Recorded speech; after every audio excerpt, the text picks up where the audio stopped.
In 1913, Tsar Nicholas II and his wife Alexandra celebrated the 300th anniversary of the Romanov dynasty. For 3 long centuries, Tsars from the Romanov family had ruled Russia. Rebellions against the injustices of the Tsarist regime broke out now and then, but they had always been crushed. After the failure of the Revolution of 1905, life in Russia seemed to return to normal. But an international crisis was about to fan the flames of discontent once again.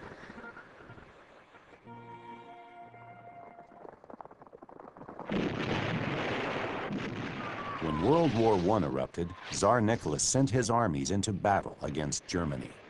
Russia had the second largest army in Europe, but it was one of the least industrialized countries in the war.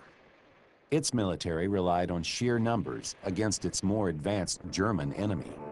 As a result, Russian casualties mounted quickly. Rumors of military incompetence spread and soon turned the Russian people against the war. To help bolster morale, Nicholas decided to go to the front lines and take control of the army himself.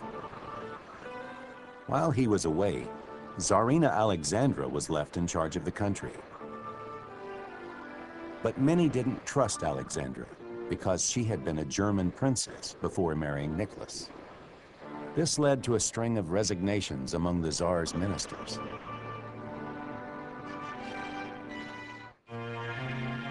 The Tsarina put her trust in a man whose name would come to haunt the Tsar, Grigory Rasputin.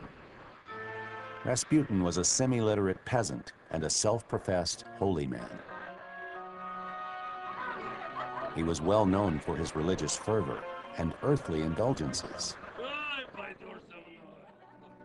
But Rasputin had won Alexandra over with his charisma and his ability to help her son. Alexis, the Tsar's only son, had hemophilia, a genetic blood disorder. Rasputin seemed to be the only person who could alleviate the boy's suffering. Rasputin gained a strong influence over the royal family. Alexandra, who came to see Rasputin as important to the safety of her son, was completely captivated by him. When the Tsar went to the front lines to supervise the troops, Rasputin transformed his influence over Alexis and Alexandra into political power. Officials who criticized his growing power were removed from their posts. The Tsarina replaced them with Rasputin's friends or others whom he could control. Rasputin's behavior and scandals involving the officials he recommended undermined the Tsar's authority. Making matters worse, back on the front lines, Nicholas was having no better luck than the generals he had replaced. The Tsar's popularity plummeted as Russian casualties mounted. Food became scarce, and inflation increased the suffering on the home front.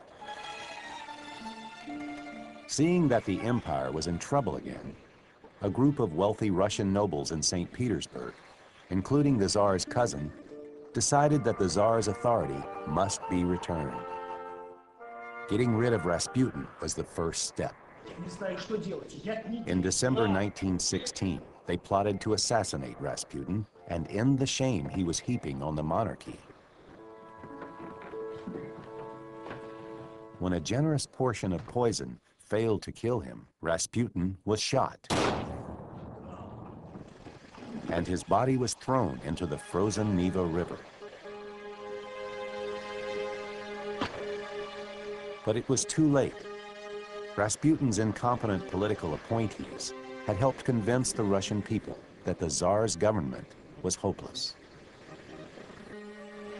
And as the Tsar's ongoing war with Germany made Russia's failures mount and its food dwindle, the government was rocked to its very foundations. Finally, Nicholas was forced to abdicate in 1917. He became a prisoner, first in his own palace, then in Siberia. Russia erupted into revolution and civil war. Revolutionary Bolsheviks seized power and battled against the forces still loyal to the Tsar. The Bolsheviks feared that the Tsar might one day return to power. So on the night of July 16, 1918, they executed the Tsar and his family.